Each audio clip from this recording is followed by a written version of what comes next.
আজ আপনাদের সাথে ভীষণই সময় উপযোগী একটা রেসিপি শেয়ার করব, যেটা বর্তমান সময়ের জন্য খুবই স্বাস্থ্যকর। আর সেই সাথে সন্ধ্যার টিফিনে থাকছে আমার ছেলের হাতের নুডলস ভাজা মাখা। নমস্কার, আমি লিপি সাহা। সবাইকে অনেক অনেক ওয়েলকাম আমার নতুন আরও একটি ভিডিওতে। তো এখন তো শীতটা শেষ হয়ে গেছে, আর এই সময়টাতে একটু হালকা পাতলা খাবার খেতেই বেশি ভালো লাগে। কিন্তু তো আমরা ছোটোবেলায় দেখেছি যে এই সময়টা আগের দিনে যারা মানুষরা ছিল বা আমার মা, তাদের কাছ থেকে শুনেছি যে এই সময়টাতে পিত্ত ঠান্ডা রাখতে হয়, এই সময় সব সময় কম মশলা জাতীয় খাবার খেতে হয়, তিতে খেতে হয়। তো আমাদেরকে দেখতাম যে ছোটোবেলায় অনেক তিতা খাওয়াতো, মানে নানা রকম গাছের পাতা বাকল এই সমস্ত বেটে আর কি এগুলো রস খাওয়াতো বাসি পেটে, যেটা না খুবই উপকারী ছিল। এখনকার দিন আমরা তো সমস্যা হলে ওষুধ এনে বাচ্চাদেরকে খাওয়াই, তো তখন কিন্তু সেগুলো ছিল না। তখন নানা রকম টোটকাতেই কিন্তু কাজ হতো। তো যাই হোক, আজকে হচ্ছে একটু ইলিশ মাছ রান্না করব আলু কাঁচা কলা দিয়ে, একদম পাতলা ঝোল, কম মশলায়, খেতে ভীষণই ভালো লাগে। তো তেলের মধ্যে আমি কালি জিরা আর কতগুলো কাঁচা মরিচ ফোড়ন দিয়ে দিয়েছি। তো একটু নাড়াচাড়া করে এর মধ্যে আলু আর কাঁচা কলা কেটে রেখেছিলাম, তো সেটাকে আর কি দিয়ে লবণ হলুদ দিয়ে একটু ভেজে নেব। আর এইভাবে শুধু যে ইলিশ মাছ না, যে কোনো মাছই এইভাবে রান্না করলে ভীষণই সুস্বাদু লাগে। কিন্তু যেটা আমরা সচরাচর প্রতিদিন রান্না করে থাকি, ধরেন পাবদা মাছ বা বাটা মাছ, এই জাতীয় মাছগুলো কিন্তু ভীষণই ভালো যায় এই আলু কাঁচা কলার সাথে। আমার তো আলু কাঁচা কলা দিয়ে যে কোনো মাছই ভীষণই ভালো লাগে। তো এই যে এখন একটু লবণ দিয়ে দিলাম আর একটু সামান্য হলুদ দিয়ে ভালো করে এটাকে ভেজে আর কি জল দিয়ে দিব। তো এই যে ভাজাটা হয়ে গেছে, এখন সামান্য হলুদের গুঁড়া, একটু মরিচের গুঁড়া দিব।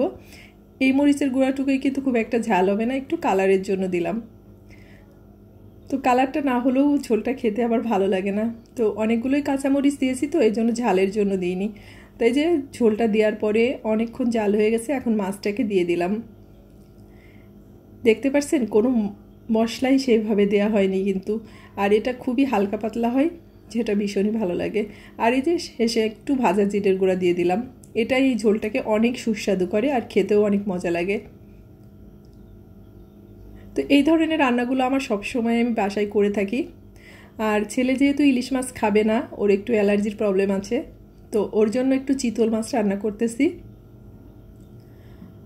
তো চিতল মাছটাকে আবার একটু আলু দিয়ে আর একটু পেঁয়াজ রসুন দিয়েই রান্না করব, কারণ চিতল মাছটা আবার ওইভাবে রান্না করলে না ভালো লাগে না, একটু মশলাটা কম পরিমাণেই দিব। যাই হোক, চিতল মাছের একটা আলাদা গন্ধ ফ্লেভার থাকে, তো এই কারণে একটু পেঁয়াজ রসুন দিয়ে রান্না করব।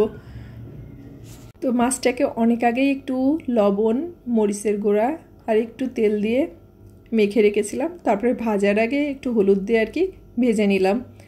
আর এই যে অল্প কিছু আলু দিয়ে মশলাটা দিয়ে একবারে কষিয়ে নিলাম।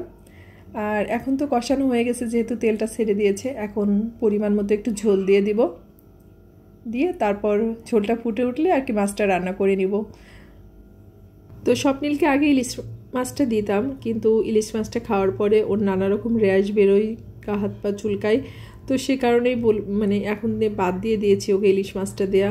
আর ইলিশ মাছটা রান্না করলে একটু ঝামেলাটা হয়, মানে ওর জন্য আলাদা একটা মাছ রান্না করতেই হবে, আর না হলেও খাবেই বাকি দিয়ে। তো ওইদিকে চিতল মাছটা হয়ে গেছে, আর একটু মিষ্টি কুমড়া ভাজি করছি। তো মিষ্টি কুমড়াটা কিন্তু শুধুমাত্র কাঁচামরিচ আর সর্ষে দিয়ে ভাজি করছি। এই সর্ষের যে একটা ফ্লেভার, সেটা আমার কাছে ভীষণ ভালো লাগে এই মিষ্টি কুমড়ার। তো যাই হোক, রান্না বাড়া মোটামুটি কমপ্লিট। আর এইটা হচ্ছে ইলিশ মাছের তেল। দুপুরে খাওয়া দাওয়া করার পর সন্ধ্যাবেলা স্বপ্নিলকে পড়াতে বসেছি, এখন তার কিছু একটা টিফিন খেতে ইচ্ছা করছে। তো আমি এর আগে তাকে একটু নুডলস ভেজে খাইয়েছিলাম, আর পর থেকেই তার যে এত ভালো লেগেছে, এখন মাঝে মাঝে এটা খেতে চাই। আজকে সে নিজে বানিয়েছে, নিজে ভেজেছে, নিজে শসা টমেটো সব কিছু কেটে একবারে মাখিয়ে আমার কাছে নিয়ে আসছে। খেতে যে কি সুস্বাদু হয়েছিল আপনাদেরকে কি বলবো।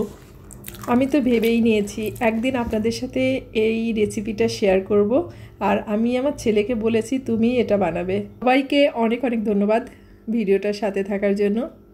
সবাই ভালো থাকবেন, সুস্থ থাকবেন, আর অবশ্যই অবশ্যই সাবধানে থাকবেন। দেখা হচ্ছে নেক্সট ভিডিওতে।